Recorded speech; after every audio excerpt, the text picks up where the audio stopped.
Hello, and thank you for joining me today for Real Estate, Religion, and You. My name is Dr. Sylvia Black, licensed real estate broker with affordable homes and apartments, and I'm licensed to preach and ordained as a minister. And I'd like to thank you for joining me today for Real Estate, Religion, and You. Now today I'd like to talk to you on a continued basis of my book, You're Fired, and Handling the Exit Interview with Grace. And this book will be available on Amazon.com, Google.com, and I have a website, Affordable Homes and Apartments. It should be Affordable Homes and Apartments. You can check out my YouTube address for the exact website. It's called You're Fired, Handling the Exit Interview with Grace. Okay, and today we're going to continue from where we left off at. Now, everyone has heard those infamous words, "you're fired," once in their lives. If you haven't heard it, you might hear it. You'll be one of the lucky ones if you never hear it. Or they may say to you, sorry, we don't need your services anymore. Or they may say they're downsizing. Or they may tell you to take a vacation, take some time off. Whatever the phrases are, it all means the same thing. Now, I wrote this book because, I said, let me just go ahead and put my thoughts down on paper and maybe perhaps I can encourage someone else. And today we're going to talk about you're not alone. Okay, you're not alone. Lots of people get fired from time to time. Companies go out of business for one reason or another. They lose contracts. Customers decide to go buy with other companies. And people move on. Like I said, there's a difference between a job and a career. A lot of times we get a job which is completely unrelated to what we want to do as a career. A career is a lifestyle. It's something that you do passionately. And it's completely related to your life, and a lot of people have reasons for doing it. I know one person, she's a doctor. She's a doctor of neurology. Her father died from a neurological disease. Okay, there's another woman who's a doctor. She does research for cancer. Someone in her family died from cancer a long time ago, before modern medicine was created. So a lot of people have personal reasons for going into their career. Me, I went into real estate because I needed to learn the laws of real estate. I was tired of getting put out illegally. Okay, so I learned real estate. Plus, I realized that it's a profitable career. Okay, so you're not alone when it comes to being let go of your job. Okay, you will get past this issue like you got past the other issues. Okay, I should know. Okay, the first time I got fired, I reacted violently. I cried and I cried and I cried. And I sunk into a depression stupor. I got drunk, got high, and I didn't want to face the reality just yet of what had happened. I just wanted the pain to go away. And it just didn't seem like it was going anywhere. All I did was just delay the inevitable. But when I came out from being high the next day, I realized the reality had set in. I was still fired. Okay, if you haven't done this before, now it's time for you to connect with your local church. Having God in our life is an ever-present help in a time of trouble. By getting to know the Lord, it will create some stability in our lives and possibly encourage you in the time of your greatest need. Okay. The last job that I had, basically, it lasted, about 3 months or so. And when I realized, I look back on it, I always look for reasons why. Why did this happen? Why? So, and I realized, when I went into the job, when I got hired for the job, I was different. When I left the job, I was a completely different person. That job had taught me a lot. And that's what I believe a lot of times happens, with you and I, believers, those of us who believe in the Lord, who love the Lord and are called according to His purpose. We go into these jobs and it's a learning experience basically. It's a learning experience. And I learned a lot because, I had an attitude of, I guess carelessness, I guess you could say. I'd go into the job thinking, oh, everybody's going to be my friend. I just laugh and joke my way through the job. But these guys, they must have never had anything in their life, or they were used to not having anything in their life. And they did not see this job as corporate America as I saw it. I would dress up. This was my opportunity to dress up because I love dressing up, and I was able to wear a lot of the outfits that have been sitting in my closet collecting dust. So I said, I'm going to wear my corporate outfits now because as far as I'm concerned, this is corporate America. But they did not see it that way. I guess they just thought of it as I don't know what. And they looked at me as a pawn. They wanted me, for their personal use, but I wasn't giving into that. I made a joke about, minimum wage or going on these jobs. And I don't know if you ever heard of a singer, a rapper called Missy Elliott, but when she made a statement, she said you have to practically sell your soul to get into show business. Well, I had made a joke about it, and I said, to some friends, and I said, I could have been in show business. All of the dating that I did, all of the stuff that I've given away, you know what I mean, just for $11, $12 an hour. Come on, let's keep it real.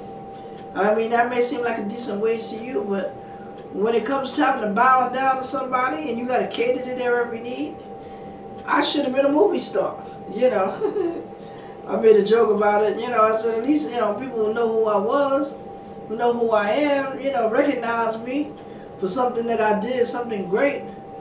I get a job and when I get fired, nobody don't know me.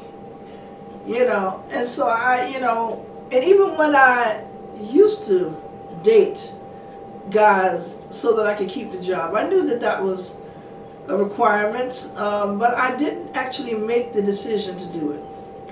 And let me explain to you what I mean, because as I said to you before, this book is a secular book.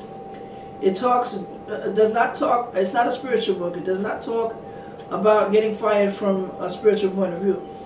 But as you know me, that I'm going to talk about God and how He works in our lives. So this is the time, when I, seek out to encourage. Like I said, I hadn't made the actual decision to do it. It was something that was programmed in me. If you were listening to any of my messages in the past, you would know that I had been raised in a dysfunctional family, which I'm not the only one. There are a lot of people who are. But as a result of that, a lot of decisions were made for me.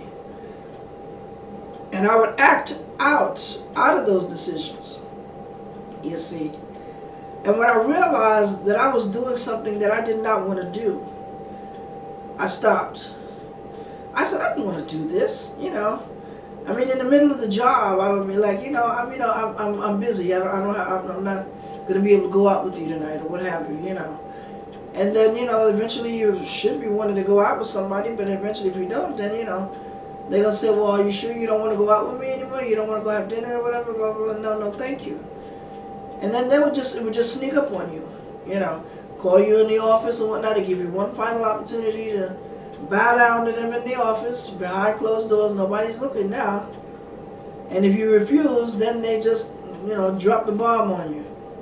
Well, sometimes they don't have the authority. They'll say, here, sign this. Or whatever. I learned not to sign nothing. And then they'll tell you to go to personnel, to human resources and whatnot, and human resources will say, like, hey, you signed it. So, and when I realized what I was doing, I said, you know what, I'm not doing that no more. Because one of the most powerful things that God gives us, and that's the ability to make our own decisions. Each one of us has the ability individually. I have my own ability, you have your ability, he has his ability to do what you want to do, to make up your mind to do what you want to do. And I decided I'm not doing it. And that's when I started having a whole bunch of different jobs. That's when I started getting fired on a regular basis, Or I'd work temporary, just to avoid hearing those infamous words, "you're fired." Knowing how long the assignment was going to last, I'd work until the assignment was over and then I'd leave. Mutual agreement between you and I make some money and that's that. This economy up here in Western New York, Buffalo, is very hard. It's a very hard economy, and society knows that. Okay, they know that it's a hard economy, and they know that or they think, I should say, that a lot of African Americans are desperate for jobs. But somebody forgot to tell them that slavery is over. Slavery been over hundreds of years ago. Okay. Back in the day, I guess in slavery day, they used to could tell you what to do and you'd have to do it. You wouldn't get paid for it. You would do it so you could stay alive. Or so you can keep all your limbs intact. So your family could stay together. You know what I mean? Or just to be alive, so that you could conform so you wouldn't get killed. You know what I mean? Or what have you. And so, I was told stories by my ancestors about, when they was down south, they'd be sitting talking, and I'd be sitting on the porch, and I'd be listening to them, talk about, how they were treated cruelly by, society, and how they had to work long, hard hours, just for, a decent meal put on their table, But a lot of them had a look towards a higher power. You see, they didn't look towards, getting rewarded from man. You see what I'm saying? They did not look towards, man's reward. So, they served God. They trusted in the Lord, and henceforth they, I believe they died, and a lot of them went to heaven. But throughout their journey on this earth, they were doing a service unto the Lord. And they always used to tell me, they said, when you get a job, you do the best job that you can do. Now in New York City, I had no problems. I even got promoted a couple of times, Had a job, I got promoted, I got recognized. I was in charge of a department. I worked at a bank. And my very first job that I had in my life. Okay, and I was in charge of a department. I got a couple of promotions. I got a couple of transfers to a different minute. And then actually I sat at the desk and I was a loan officer. I was the chief loan officer. I was in charge of other people implementing loans. So, and it was a great opportunity. But like I said, when I stopped, I like a light just went off in my head, and I just decided I'm not doing this anymore.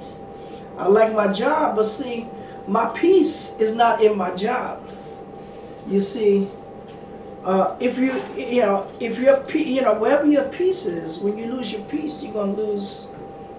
Your mind is probably might go right along with that. My peace was not in my job. And so therefore, when I would lose the job, I would still have my peace. Because that job was not my world. I did not depend on that job to give me life. To bleed blood through my veins, so to speak. Oh, I like jobs, and some of them I really, really liked. But my ultimate career is real estate. And I don't believe that I've ever had a job working for someone else doing real estate. I used to work at banks, which I would do other tasks. Either we would type loan applications up, or I was a loan officer. But I never even applied to get a job at another real estate company. Because when I was a sales agent, I did. And I went to a couple of agents, and I didn't like the way they run their business. So rather than doing that, I had an option of either being in sales for a year or property management for 2 years. So I had bought me a house, and I managed it for 2 years. It was a 3-family house. And I got me the experience to get my broker's license. So I never had to work for any other agency. I didn't like the way they did business. You'd have to split the commission pretty much 4 ways. Because you'd have the listing broker and the selling broker. And then you have the agent for the listing broker and the agent for the selling broker. Okay, so all four of those, anytime somebody made a sale, it always had to go four ways. If not four ways, it went three ways. Okay, because here you are the listing broker, you can make money off of property. You could be suntanning on the beach and don't have to do nothing to still make money off the property you list. But me as a selling broker, as an agent for the selling broker, the brokerage company is going to make half of that listing commission. And then me as an agent, I'm going to make whatever that broker says I can make, whatever percentage of that commission I get. So you take $1,000 commission and you split that in half, or a little less than half, 40-60. So let's just say half for the sake of argument. And then if out of that 50% you have 500, then I may make 250 if I'm lucky. You know, and this is to say I'm not, as a real estate broker, on that same transaction I would make between $500 and $600 for that $1,000 commission. You see, so it's more profitable as me as a broker, and when I get some agents working for me, then I can dictate what they'll make, you know, and I'll make money, and I don't have to do any of the work. I just have to run the company. You see, so I can have 10 agents working under me, and every one of those agents to make money, I'll make money off of what they make, you know, and then I have the listing broker. If I'm the listing broker also, I can go on suntan in Jamaica somewhere, and my listing agents will work and whatnot, and the selling broker can work and everybody make money, and I don't even have to be there. But you got to be there in order to manage your company. So, you know, I'm business oriented. I'm entrepreneurial material. You know, and as I said before, it's clearly evident that I'm overqualified for a lot of these jobs, but you are not alone when it comes to being fired. You know, I mean, because I deal with it every year. Like I said, last year I had 5 jobs. You know, and like I said, I have to downsize my resume and say that I work for my own company. You see, and you know, of course, I'm gonna give myself a good reference. You know what I'm saying? And so I mean, I can offer that same service to you. You know, if you need a resume done, I can prepare a resume for you, and you can use my company as a reference. I can put down on your resume that you have some stability. I can give you a year's worth of stable employment working for my company. Okay, but you have to do some work for my company. You have to actually put in some hours. You know, it's not going to be free. Well, it's either, you know, upfront, either you got to, you know, donate or pay or whatever it is that we're asking, or you put in some hours. And you might actually like the real estate business, you know. You know, you do some hours. It's not hard work. You know, I teach you what you need to know about real estate. And you don't have to do it for a whole year. You know, do it enough, you know, to learn, or, you know, and if I need you on call, I'll call you from time to time and whatnot and do the job. And I'll be able to provide for you a stable employment history, you know, for the last year or two, saying that you work for me. And when they call me, I'll give you an excellent reference. So if you're interested in that, just holler at a sister. You know, email me. Hit me up on Facebook. You can visit my YouTube address at sblack3001 and respond to the posting, or sblack3001. No, use this email: affordablehomesandapartments@gmail.com. Email me at affordablehomesandapartments@gmail.com if you're interested in learning the real estate business and having us provide a reference for you. So remember, you're not alone in terms of getting, you know, when you get fired. You know, I always try to encourage people, leave gracefully if you can. You know, in your mind, start setting the course for your future. When the company has to tell you that you're fired, you know, try to handle the separation by not wilding out, and walk out gracefully. And try to do it with a quickness. Because what I can't stand is when they try to prolong it. You know, and I remember this one lady, the last job that I had, you know, I sat there, I said I had to, every job that I get that I have the opportunity to tell you what I feel about you, I'm going to do it. Because I feel that everybody should have the opportunity to confront their perpetrator. You know, it's quite therapeutic when you're able to do that. Somebody hurts you, somebody offends you, somebody does something to you, somebody betray you. And if you're able to confront them and tell them how you feel about what they did to you, that will take a whole burden off of your life. You know what I mean? That'll take the responsibility off. Yes, you still have to say forgive them, Lord, for they know not what they do. But if I can confront you and tell you what I didn't like about you, This woman, she was, see, as a business owner, I run my own business, I can see through a lot of stuff, but I don't say nothing because it ain't my company. So I can't change nothing, and I'm not going to give you my secrets unless you buy my book. I put all my secrets in, not all my secrets, but I put my secrets in my books. And this lady, she called me downstairs. I knew it was coming because she had displayed animosity towards me. Like I said, I was dressing up all the time. I had my Liz Claiborne dresses on, baby. Whatever. I bought my boots and cost no less than $100. Okay, my shoes. Okay, and I got them on sale, but they were still expensive. And I decided, I'm not gonna buy no cheap boots no more. I wanted to buy me some nice stuff.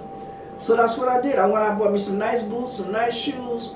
You know what I mean? And some clothes that cost a lot. Every time when I get paid, I go and buy me a couple of outfits. You know what I mean? And, nothing cheap. The stuff that, you used to see me preaching in, which you will see me again in. And I wear them, because I wanted to. I hadn't worn my dresses in a long, at all, to none of the jobs because, none of them required it. Anyway, she sat me down. It was her and another young lady. The other young lady was sort of, she was masculine, I should say. And my supervisor, her hair was, she sat me down and she went downstairs in the conference room. And I knew I was getting fired, because when you get fired enough, you already know what the signs are. And so here I am in the room and whatnot. She's telling me, she's telling me all of these negative things about what I did. That nothing that I ever did was good.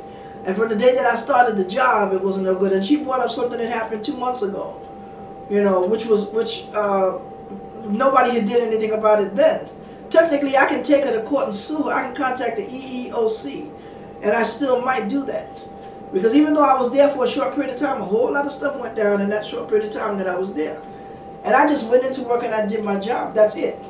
I mean, I did the best job that I could do, but I was me. I couldn't hide who I was. My professionalism came out in my speaking to the clients. I would advise them, but I wouldn't turn them away from the bank. I would just try to help them, because they always say you got to educate the client, so that's what I would do. So she looked at me and whatnot, and she was telling me that she was fired. And she was just telling me all of these negative things. She was really trying to make me feel bad about myself, that I wasn't good enough for the company. And I looked at her and I said, you know what? I said, look at you. I said, look at your hair's all out of place. I said, you don't even bother to comb your hair. I said, you don't even care what you look like. I said, look at how you dress. Look at you and look at me. I said, I care about the way I look. I said, look at my appearance. I said, I'm conscious about what I have on my entire body from my head to my feet. I said, because I never know who I might meet. I said, I would love to have been friends with you. I said, but I'm not going to be your slave. I said, because slavery is over a long time ago. I told her, and when we first started, she used to show us pictures of her husband and her children. And talk about her husband and her family and her children. Her and the trainer used to do that. Okay, and they did this for at least a week, or for a large portion of the day, for a while.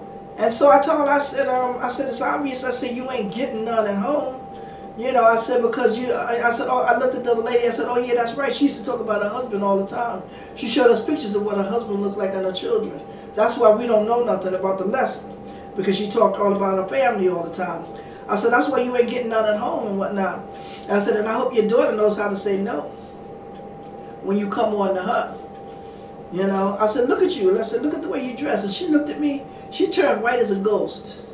Usually she turned red. I've seen her turn red as an apple, but this time she turned white as a ghost. And I said, why you look? I said, you okay? I said, you look like you about to pass out.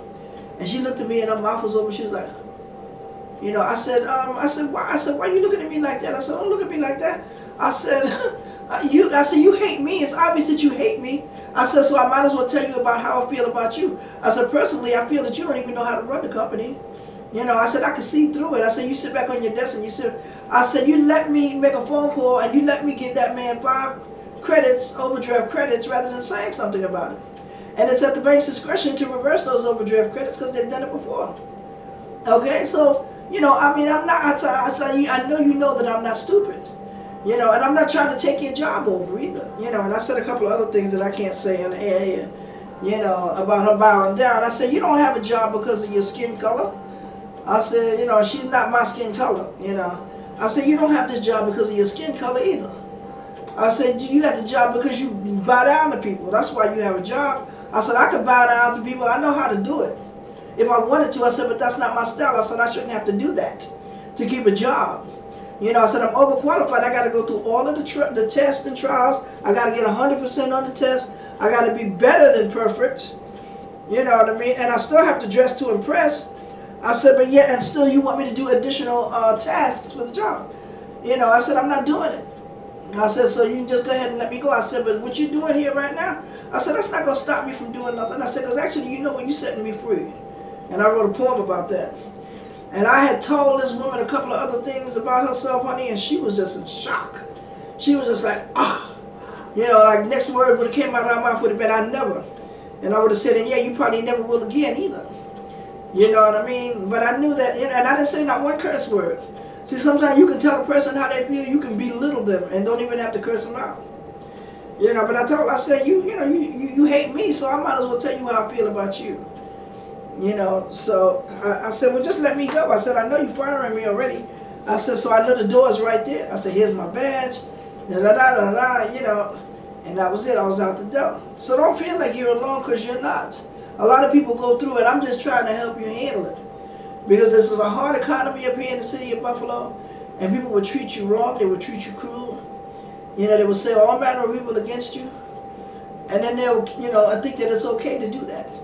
You know, and this is, you know, yeah, you might work me like a slave on a plantation, but I'm not a slave. And you're not going to treat me like a slave. You know what I mean? I'm going to walk in here with my dignity, and I'm going to walk out with my dignity. And I might learn a couple of skills, actually. You know, I'm here for the same reason you are, for a paycheck. And you have no right to try to make me bow down to you or do something outside of the job classification or just to hold on to the job. You know, I'm not a slave. You know, I may look like a slave, but I'm not. You know, and then people got to realize that slavery is over. Slavery been over hundreds of years ago.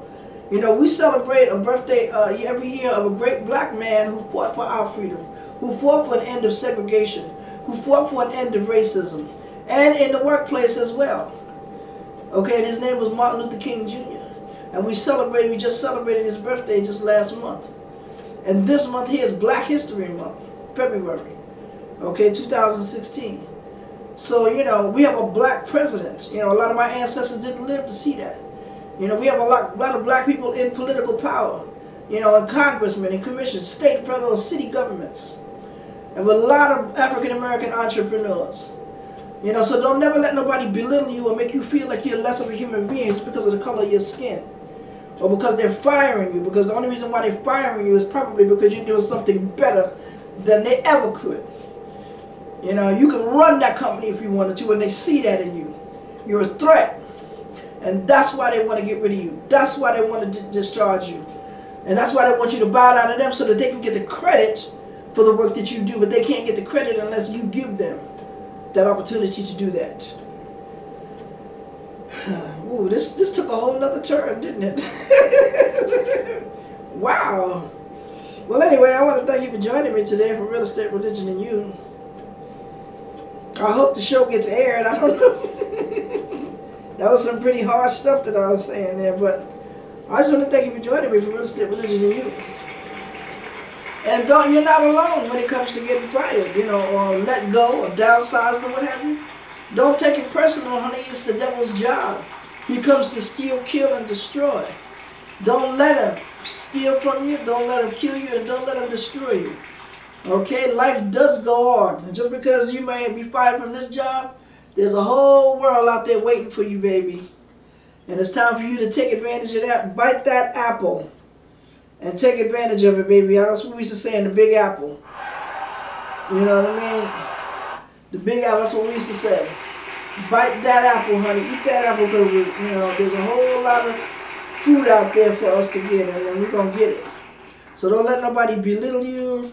Don't let nobody make you think that you're less of a human being, that you're less of a person, you know, because, you know, they fire you or what have you. You know, you're just as good of a person as anybody else. And you're there for the same reason that they are, and that's for a paycheck. So why you gonna hate on me? Because I'm a little better at what I do than you. It's all in the game, baby. And I'm not playing ball today. So I'll holler at a sister. I'll see you next week, hopefully.